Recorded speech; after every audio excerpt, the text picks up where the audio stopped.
All right, let's come back. Before we come to here, let's go back to the Sutra again.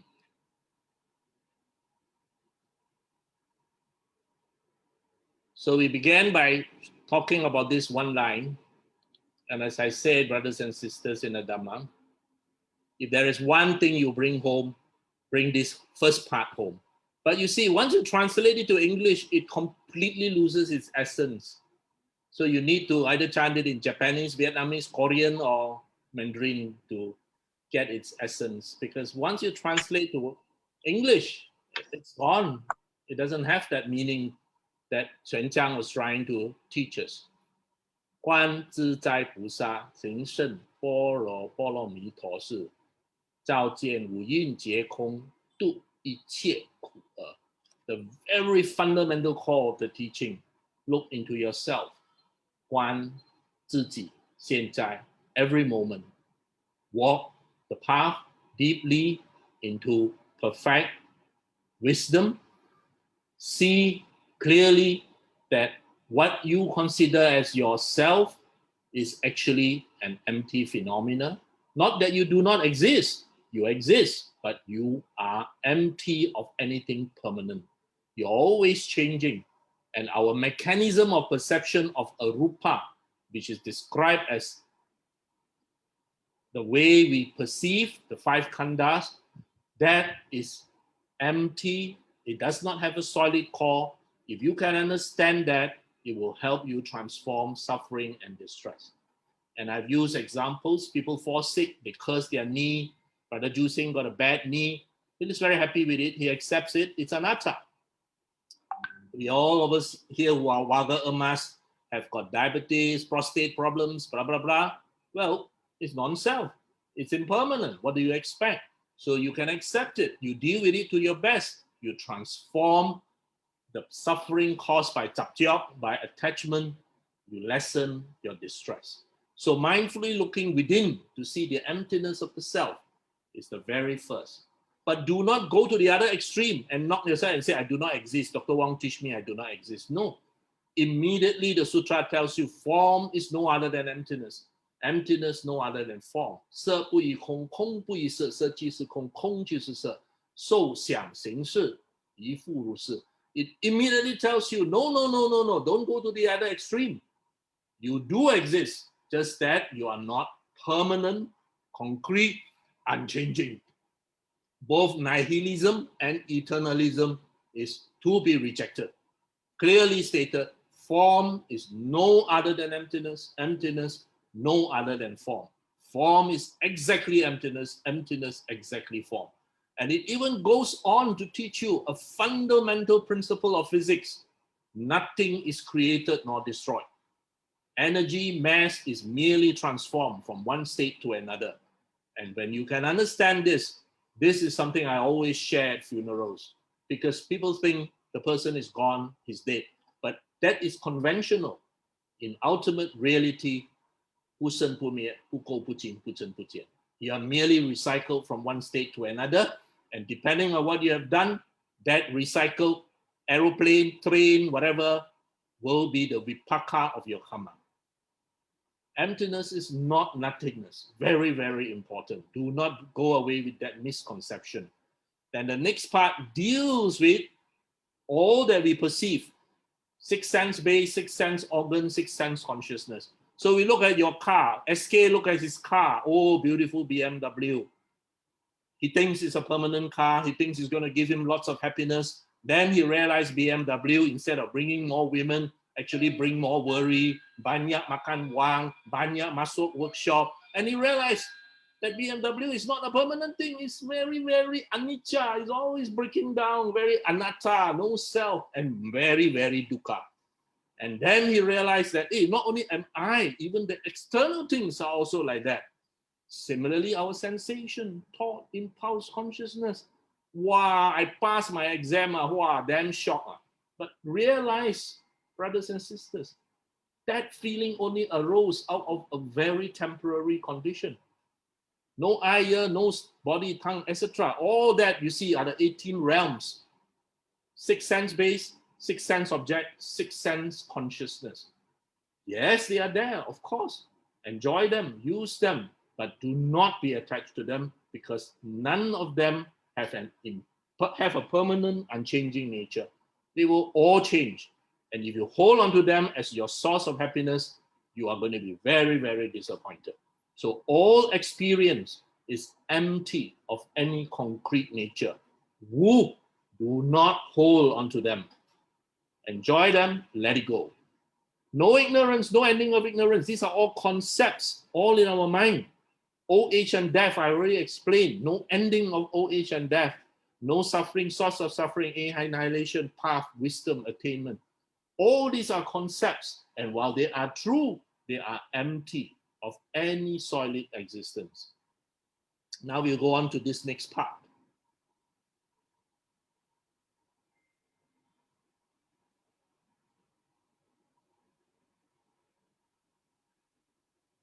Okay. So breaking the myth of wisdom and attainment. So again, you must remember the first line at the top, the premise. 是故空中无色，无受想行识. So 是故空中. Therefore, with understanding emptiness, with understanding the impermanent, the non-self, the dukkha characteristic of things, if you understand that, then you understand 无知以无得, why there is no 知道 wisdom 以无得 attainment. No wisdom, no attainment. A brother wrote at least 2-3 times in the previous breaking myth session asking, what does this mean?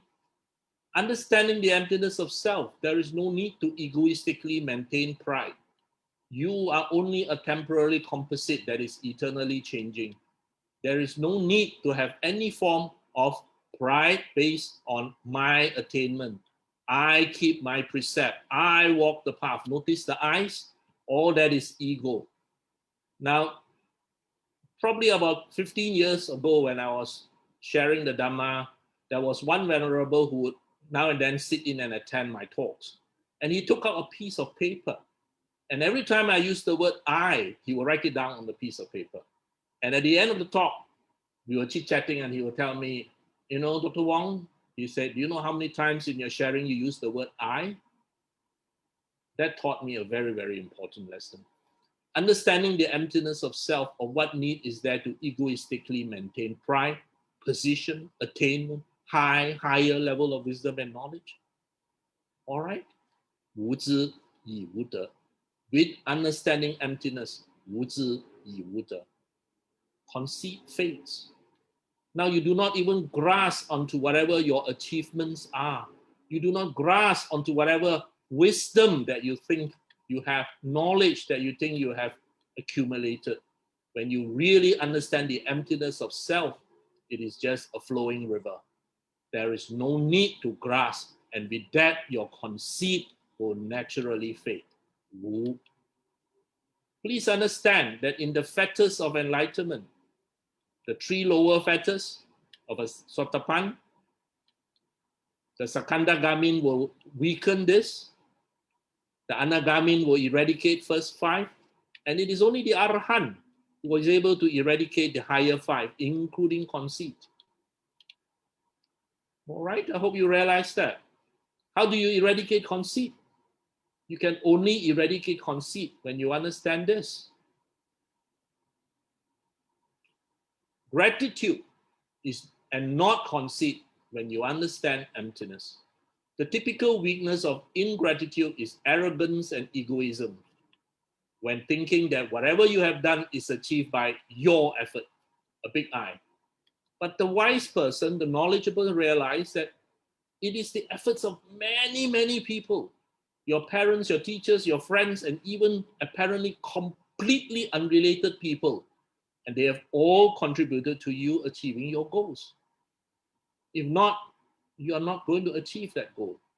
You can be the most brilliant engineer on the face of this earth, but without your supporting staff, without the foreign worker, you're not going to achieve anything. So whatever you achieve is really the effort of a lot of people. And instead of feeling proud and conceited, you should feel humble and grateful because you see the interconnectedness of your existence and the emptiness of your attainment. Now, these are the three aspects of anatta that I'm sure many of you here who have been studying the Buddha Dharma for a long time will know. The three aspects: this is not mine. I am not this. This is not myself. So this is not mine. I am not happy, sad, angry, worried, and this is not myself. The three aspects of anatta. The Sotapan has only understood this. It takes an arahant to break through the next two. So are all the external objects as perceived by your senses ever truly yours? Wu, do not be attached to them.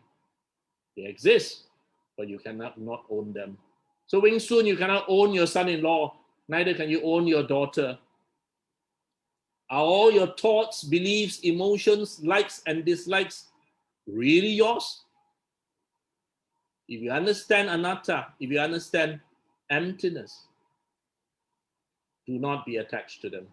And finally, of course, even at the level of the Sotapan, is this body yours? Is that prostate that is giving you problem something you can control? You can't. We deal with it,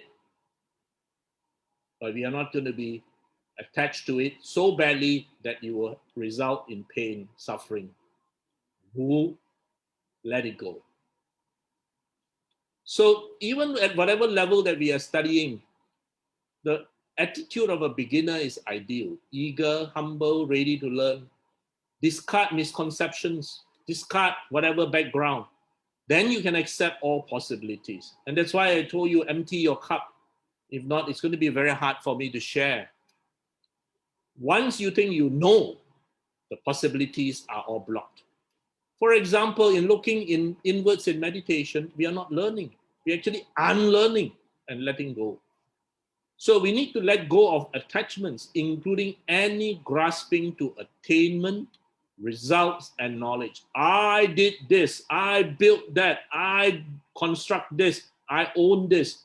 Even that grasping. 以无所得故，性无过碍.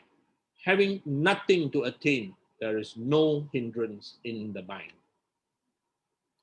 以无所得故，性无过碍. Having nothing to attain with no hindrance in the mind. When you come to a point in your life where you have no need to impress anybody, your freedom has truly begun.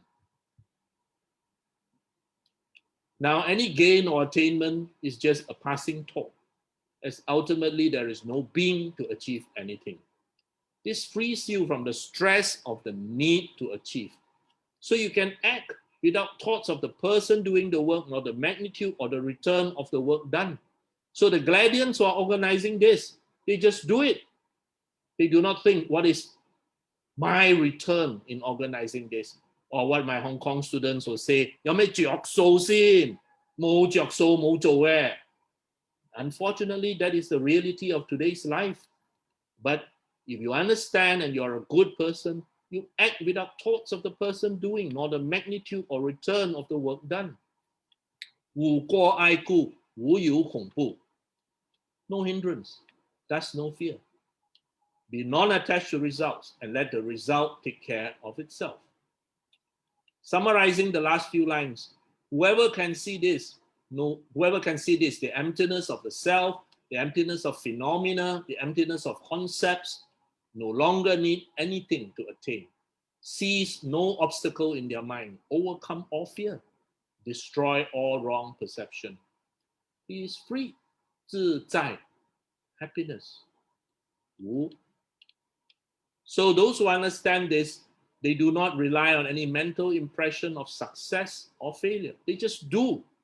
They are free of the fears which can easily upset others, and they function effectively with metta, karuna, mudita, upekkha, and wisdom, freed from any restrictions. Brother SK, do you know any such person? Sister New, do you know any such person? I'm sure you are aware of people who fit this description that I just gave, because there are such people in the world. Now, one of the brothers wrote to me, or is it a sister? I can't tell from the name, that if I understand all this and I achieve all this, will I not become like a stone? That means I got no reaction. I understand all empty. No. Do not be mistaken. What you learn as the divine dwellings, the Brahma Vihara, they are not emotional agitations. They are tranquil, restful states of mind. You can only have perfect metta, perfect karuna, perfect mudita, perfect upekkha in the absence of self-centered emotions, such as lust, hate, and delusion. Greed, hatred, delusion. It's only when you see the emptiness of self, then you can perfect this. So only those people who are freed from self-centered emotions, they experience genuine, selfless, universal benevolence of metta, karuna, mudita, upekkha. Emotions are based on the sense of self. They're self-centered and agitated states of mind. When your mind is purified of tan, chen, ci, greed, hatred, delusion, then you will develop the perfect Brahma Viharas of metta, karuna, mudita, upekkha. So you're not going to be a stone. You're going to be a very, very kind, compassionate person. Again, Brother SK, Sister New, do you know of any person who is showing full metta, karuna, mudita, upekkha? I'm sure you do. Such people exist.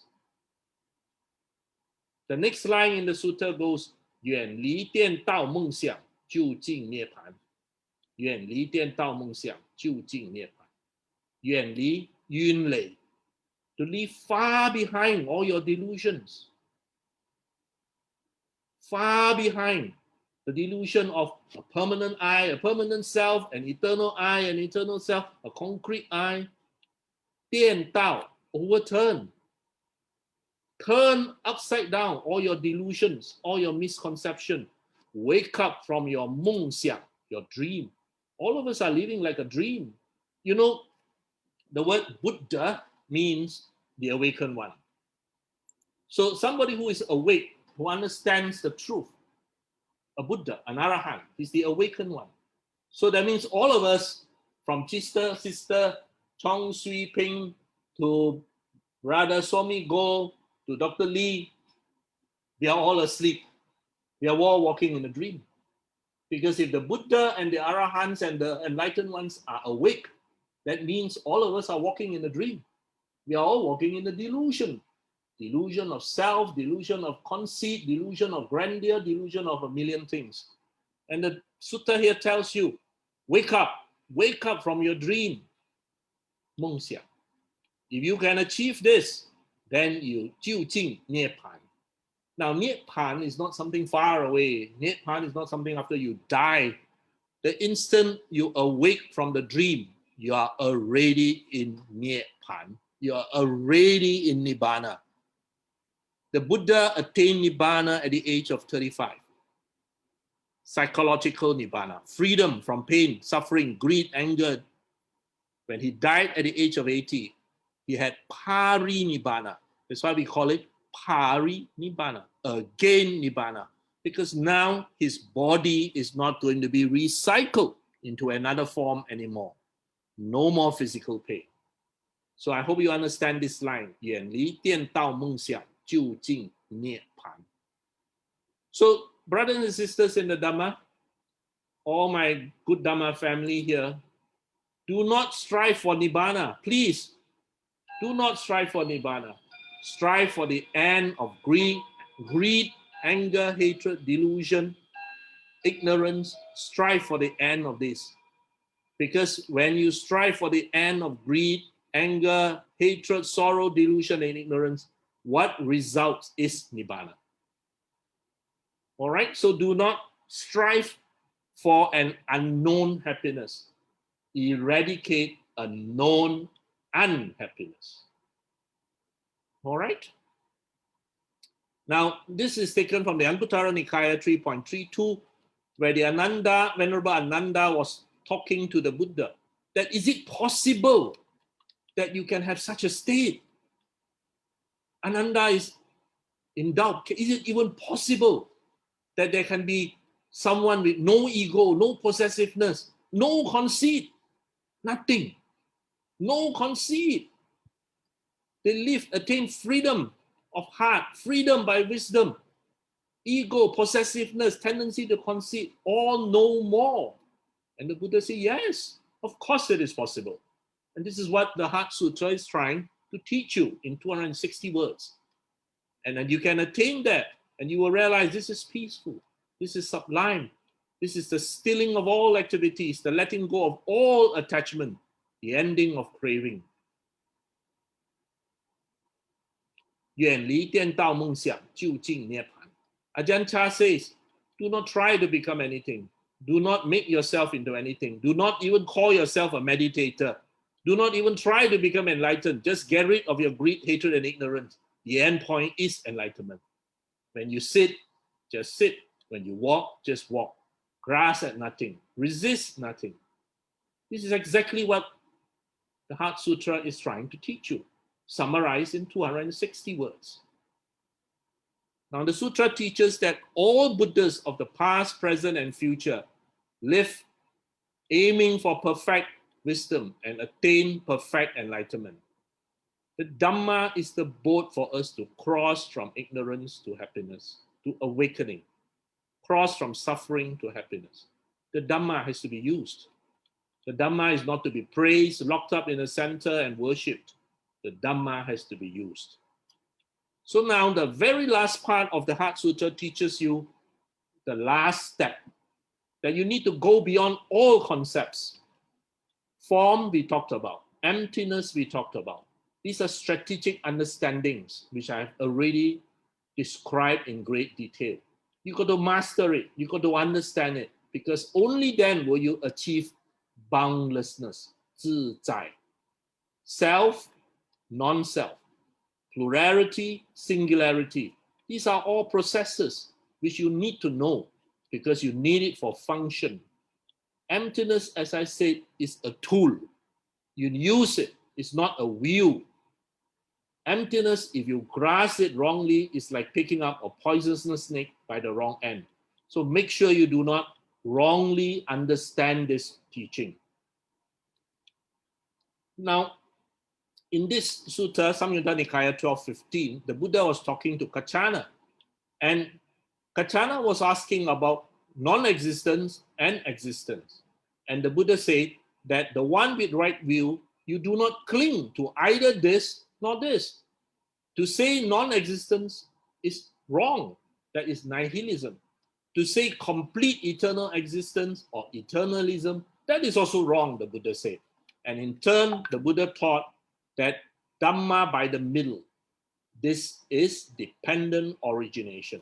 All does not exist. This is the second extreme. All exist. This is one extreme. Instead, we exist because of cause and condition and effect. You are a temporary state because of a cause, condition, and you will change because these are all impermanent. Anatta, or not self, is a very important teaching. In fact, understanding this is the door to awakening. So we think of a unitary, seamless being, but in reality, we are activities in motion, not an independent entity. But it is a myth. Some Buddhists wrongly think that anatta is no self. This is incorrect. You exist at any time as a temporary composite of energy. It is not that you do not exist. You exist as a temporary composite of energy, like a snapshot of this raging river. When you understand this non or not self-teaching, you will be free from suffering. Like water, you move with wisdom. With the Dhamma, you flow like water around rocks. When you understand form, emptiness, self, non-self, when you understand all this fully, you flow like water around rocks. You move in the path of least resistance. with a change in your attitude and behavior. And you can be very happy. That's why traditionally the Zen masters seem a bit mad to the unenlightened people, but they are deliciously happy because they understand, they know reality. Dhamma in Chinese, Fa. On the left side, 三点水. On the right side, 出气, water going out. When you understand the nature of things, when you apply the Dhamma, you will flow like water around obstacles, hence lessening your distress. Now, I love this. Enlightenment or awakening is absolute cooperation with the inevitable, because it defines enlightenment or awakening not just as a realization, but as an activity. Enlightenment is when everything within you is in cooperation with the flow of life itself, with the inevitable. Now you know how to flow like water around rocks. Now, Ajahn Chah gave this very beautiful teaching. One day, someone asked, how can you be happy in a world of such impermanence? The first of the three universal characteristics. The master held up a glass and said, someone gave me this glass, and I really like it. Holds water, bright, beautiful, etc. One day the wind may blow it, one day I might knock it, and then it will break. Of course, when I understand that the glass is already broken, every moment with it is precious. This is a man who truly understands emptiness. This is a man who truly understands the three universal characteristics. But this is not a man who is depressed and saying, oh, you're say, impermanent or dukkha, or, but he is flowing like water around rocks. He understands it and he knows how to make use of it. The cup is already broken. Make full use of it now. All of us are going to grow old, sick, have some form of terrible disease, and finally die. But you can still live your life very, very well. And among this very audience itself, I see Dhamma brothers who are very, very seriously sick at one point, almost literally, technically dead. Yet they survive, and since then they have lived life well. They have understood impermanence. Yeah, it's impermanent. Anytime he can go, but that doesn't mean he just sit there and moan, oh, impermanence, impermanence, impermanence.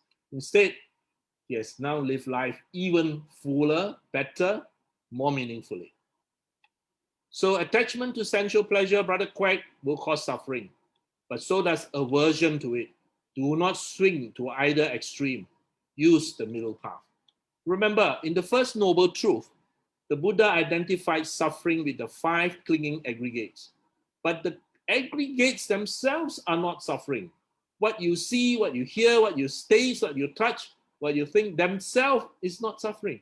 It is only suffering when you cling to it. It is only suffering when you refuse to let it go. So when you keep on clinging to unreliable, unstable things as your means of finding happiness, then you're going to be very, very unhappy. Whoop, let go. The reality of the world is a flower will fall, even though you might love it. A weed will grow, even though you do not love it. It just is. This is reality, whether you like it or not. So we live with it to the best of our ability. And the difference between a flower and a weed is just a judgment. So contemplative insight is very important. The Heart Sutra, for every one of you here who is reading it, if you find it confusing, very good, because it wants you to make your mind understand, unravel what is it in there that makes it so confusing. It forces you to understand what is Wu. It forces you to understand what is Kong. And to understand it right at the very beginning, the sutra tells you, you must perceive your own mind, everything clearly. Right mindfulness. Right mindfulness in Chinese is 正念. Notice this word. The top, 静. The bottom, 心. 心 doesn't mean heart. 心 means your mind. Observe your present mind. Remember? 观自在. Observe your present mind. A nice t-shirt, always come back, observe what are your thoughts, feelings, wholesome, unwholesome, how do they come and go? Come back to your senses. Don't function in automatic gear all the time. Now, the last line talks about mantra. A mantra is a collection of words that we keep in mind. To the unknowledgeable, he thinks it's for protection. He thinks it's magic, that if I chant this, it will protect me. To the awakened, to the enlightened, the only magic is when you understand that meaning, that Dhamma, and you live according to it, then that Dhamma will protect you, not the word. Therefore, if you look, 故知般若波罗蜜多咒，故知般若波罗蜜多是大神咒。It doesn't say the last line. It says the entire Prajna Paramita. Therefore, know that the Prajna Paramita is the great mantra. What you should keep in mind. The word mantra means something you keep in mind. The wisdom mantra, the answer plus mantra, the supreme mantra. No magic. Everything here refers to what is going to help you. And every time you chant it, you are reminded of the heart of the Buddha's teaching. Now, the Xing has become like a Swiss knife in the Buddha Dharma. People give birth, chant Xing. People die funeral, chant Xing. Wedding, chant Xing. Welcome somebody, chant Xing. Because it's like a Swiss knife. Basically, it just summarizes the Buddha Dharma in 260 words, Chinese characters. So the mantra is not the line at the end. When I talk about the mantra, everybody thinks gate, paragate, parasamgate, bodhi swaha, and you see movies that makes it even worse. All right? The mantra is the entire text of 260 characters. The mantra at the last line, the gate, paragate, parasamgate, is the final puzzle, the final jigsaw for you to solve, to be enlightened. As I said, the early translations of the Heart Sutra were titled Prajna Paramita Dharani, 不是静, but 咒. When successfully applied, you will have perfect wisdom. This was one of the questions I asked in the questions that I sent to you. What's the difference between a Dharani and a mantra? Well, basically, to summarize, a Dharani is a mnemonic device. It's meant to help you remember things. A mantra usually has words which have no meaning, like gate. You cannot understand it. So this is the last line. Gate, paragate, parasamgate, bodhi swaha. So my wife tries to pronounce this in Chinese. I tell her, forget it. There's no point because there is no meaning in Chinese. It is a transliteration of the Sanskrit. So you have jeti, poro, jeti, which has absolutely no meaning. It's just a sound. In Sanskrit, this means gone, paragate, gone beyond, parasamgate, gone altogether beyond, bodhi, awakening, swaha, or hail. So what is this last line trying to teach? This last line, brothers and sisters, is extremely important. If you understand this last line, you understand the entire teaching that we had just spent so much time discussing. The first gate, gone. Remember the very first part of the sutra? If you look at your notes, the very first part, the first gate. Have you the realization to go beyond the emptiness of the self? The very first part. Body, feeling, perception, mental formation, consciousness, your rupa nama, your five aggregate. The first one challenges you. Have you gone or understood the emptiness of the self? You do not grasp onto this self. You are a temporary gathering of conditions. You exist, but what we are attached to is this illusion of a permanent self, a permanent atta. And this first gate teaches us, let's break through this. Let's cut through this delusion. Let's hammer this to pieces. Then the second gate, have you the realization to go beyond the emptiness of all phenomena? Again, if you look at your notes, in the second, you will see the emptiness of all phenomena. 6 sense organs, 6 sense objects, 6 consciousness, the 18 dhatus. You must develop the realization to go beyond this.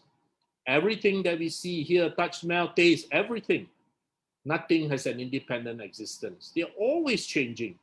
This cuts through the illusion that there is anything reliable, stable, that you can cling on for comfort and happiness.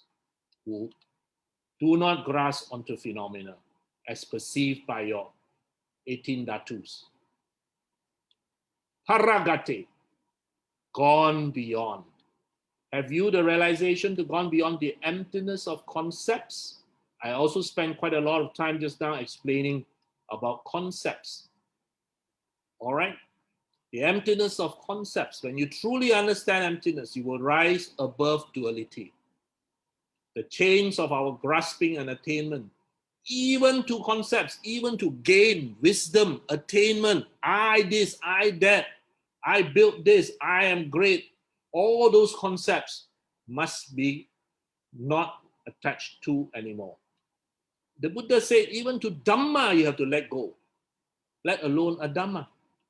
When you understand that the Dhamma is like a raft and that you should let go even of positive things, Dhamma, then how much more so should you let go of negative things?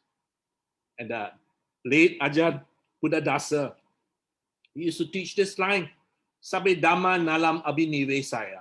All phenomena should not be clung to as I, my, or mine. He said this is the summary of the Buddha's entire teaching. You will not find this line as it is verbatim in the Pali Canon because Ajahn Buddha Dasa actually paraphrased it.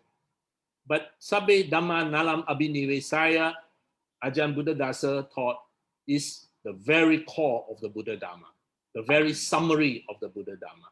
In English, of course, it means all phenomena should not be clung to as I, my, or mine.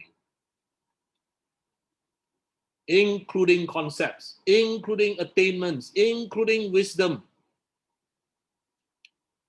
Then parasamgate, which means gone altogether beyond. Bodhi swaha. So the message of the Heart Sutra is not emptiness. Emptiness is just one aspect. But going beyond the concepts of self, form, and emptiness. Disengaging selfishness, cravings, conceit, conceptual prisons to be liberated. 自在. Enlightenment or awakening is to the truth, so that you can be unbounded, going altogether beyond, freed from divine and human bondages. And this is what in Pali called Sama Vimutti, right liberation. So by now you understand the last line, Gate Gate Paragate Parasam Gate Bodhi Swaha. These 1, 2, 3, 4. These 4 words summarizes all that is preceding it and testing you whether you have actually achieved this, this, this, and this. Now, brothers and sisters, I'm ending now. When you are deluded, a rose is an entity, a solid entity. And you laugh and say, how can a rose be a solid entity? 3 days it will be there. But we will look at it as an entity. And that is plurality. We see things as separate. Now, when you start to learn the Dhamma, you realize that a rose is now not a rose, but a composite of many non-rose elements. You need water, you need soil, you need sun, you need fertilizer, singularity. Everything contributes to it. Now, finally, when you go and have clear understanding into these self, non-self, emptiness, etc., now you have insight into reality. A rose is now an impermanent rose, whose beauty is to be seen and happily enjoyed, while it lasts in its empty, ephemeral, non-self state. You function with plurality amidst your understanding of singularity. So transcendental wisdom is your capacity to be fully present to the reality of things, It is transcendental because it rises above noise and delusion of daily life, so that the reality of life, the beauty of life, despite its emptiness, despite its impermanence, the connectiveness of life is seen clearly and you can still live happily. Knowing emptiness, you will no longer be centered on the I, because this is just an empty concept. Our emotions of craving, ill will, and conceit are stilled. Now you can truly live mindfully in the present moment with the pureness of a selfless being, a selfless mind. Now you can really do what is called metta karuna, mudita, upekkha. So doing good to gain merits is founded on still a desire for merits, lobha, not on the premise of metta, on universal benevolence. Do good for goodness sake, not for merit's sake. Take the self out of your action until you reach a stage when you can realize that there is non-self. For the time being, take the self out of your action, and it will always be good actions. Knowing the ephemeral nature of all things, do not depend on them for your happiness. You know you can't. All the perceived phenomena, from your stereo set to your computer to your car, are anicca, dukkha, anatta. They are empty. Now, Brother Joseph stated, after the lesson on Heart Sutra by Dr. Wong, my head will be full of kong, kong, kong. Brother Key also said the same thing. No, that is wrong. If you walk out of this 2 hours sharing with this concept, I would have failed. Instead, if there is one thing that you will walk out with, your head should be full of, Master, what have you learned from Chan after all these years? The Master replied, Wu. That's why you will often seen in Chan stories, a student asking the Master complicated questions, etc. And the Master replied with a shout, Wu. Now I hope you understand. All phenomena should not be clung to as I, my, or mine. Sabe dhammam nalam abhinivesaya. This is Wu. Now, an unawakened mind cannot express the thoughts of an awakened mind. He can only at best present his incomplete view using language as the medium, hopefully without critical errors. If I have given errors, I apologize. Teachings point towards the truth that needs to be self-realized, as language inadequately express the insights of an awakened mind. Do not mistaken the finger for the moon. What I want you to see is the moon, not my finger. This sharing on the Heart Sutra began with a short history of Chang. The Heart Sutra as we have today was edited by him with the corrections to the top and the end. The middle part is almost an exact replicate of part of Kumarajiva's voluminous Prajna Paramita corpus. And of course, Chang, as I told you, brought back lots of material. This is one of the scripts that he brought back that is in existence. I had the great privilege of seeing this in a trip organized by Dato Sri Victor. This is Swan Chang's grave. His two chief disciples is Hui Zhi and a Korean monk called Won Chok. Don't know how to pronounce this, but these were his two chief disciples. All right, and they are buried besides him. This is near to Xi'an, also on a trip with Dato Sri.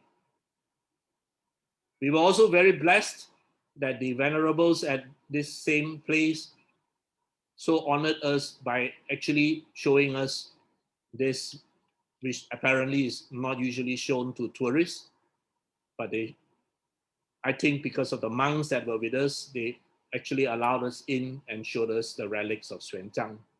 Now, the bodily relics of Swan Chang are scattered all over the world. During the Second World War, for example, Japanese soldiers brought back part of his skull to Japan, and another part of his skull is in India. One of the classes I attended was at Kaohsiung at Fo Guangshan on the Heart Sutra, And you will at one glance easily realize that I was the oldest student in the entire class, to the horror of my classmate sitting beside me. When this old man walked in, I think she expected him to walk to the front and teach. So by me sitting down there, it shocked her to her core. Chang translated a total of 1,335 volumes of Sanskrit sutras into Chinese. That is amazing, and he's considered one of the great translators. But his biggest contribution was not a translation. His biggest contribution was actually his editing of the Heart Sutra. Now, with that, I would like to end, and I thank Sister Siu Yin, who helped me a lot with understanding the Chinese characters and with pinyin. All right, and thank you so much to her. And I thank many teachers over the 25 years I've studied the Heart Sutra. I especially acknowledge the late Bhante Punaji, who opened my eyes to many concepts which are buried by mistranslations. Any misinterpretation is entirely my own lack of understanding. I have given, along with the notes, a lot of footnotes, which you can read yourself. These footnotes help me understand what I shared with you better. And I will upload this. This version that I used tonight is slightly different from the one I gave Sister Su Chen by just 2 slides or so that I added in the very last minute. But I can give this to Su Chen, and Bobby perhaps can upload it to the BGF site as a separate site whereby they can download it. With that, I would like to end. I'd like to say thank you to everyone for giving me 2 hours of your time. Thank you. And I hope that you had benefited from my sharing of the Heart Sutra. Thank you very much. Thank